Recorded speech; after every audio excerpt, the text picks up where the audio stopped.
J'ai 2 minutes maximum pour t'expliquer ce qu'est le 49.3. Le 49.3, c'est la longueur du mandrin que tu viens de te prendre dans le fion. 49 cm, 3 mm. C'est ce que le gouvernement vient de t'introduire dans l'anus. Mais techniquement, le 49.3, c'est quoi? Alors le 49.3, c'est une loi qui vient de passer en pleine épidémie coronavirus. La réforme des retraites. La réforme des retraites, c'est pas un sujet qui est d'actualité. Tous les médias sont tournés vers le coronavirus. Tous les médias ne parlent que de cela. Alors évidemment, le gouvernement, il en profite. Il en profite pour voter des lois le samedi. Comme cela, le dimanche, personne ne peut faire opposition. Mais grâce à ce putain de virus, il y a aussi pas mal d'autres lois qui sont passées. Des lois pas définitives, des lois juste applicables pendant l'épidémie. Les grands rassemblements publics sont dorénavant interdits. Interdits à cause de l'épidémie. Donc si demain tu veux organiser une grande manifestation, tu n'auras pas le droit. Pas le droit parce que c'est pour te protéger du coronavirus. Par contre, si tu es supporter de foot et que tu as envie d'aller dans un stade entouré de plein d'autres supporters, eh bien tu en as parfaitement le droit. Et là, l'épidémie du coronavirus ne fonctionne pas. Le 49.3, c'est une loi qui passe en force. Aucune préparation, aucun lubrifiant. Le 49.3 s'initie dans ton trou du cul aussi rapidement que je rentre ma bite dans celui de ma voisine. Sauf que ma voisine, elle y est bien préparée. Que mon mandrin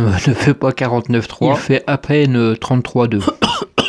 Ouais, et puis tu sais quoi, il me reste encore un peu plus de 30 secondes. J'ai pas envie de les utiliser pour te parler du 49.3. Ils nous ont déjà instauré le permis à points. Maintenant, ils viennent d'inventer la retraite à points. Et c'est sur ce point que je mets un point final à cette rubrique. J'avais 2 minutes maximum pour t'expliquer ce qu'est le 49.3. J'ai échoué dans cette mission. Ma vidéo va faire moins de 2 minutes. Mais je t'aurai strictement rien expliqué. Il n'y a rien à expliquer à l'inexplicable. Les politiques imposent leurs idées, ils les font passer en force et personne ne dit rien.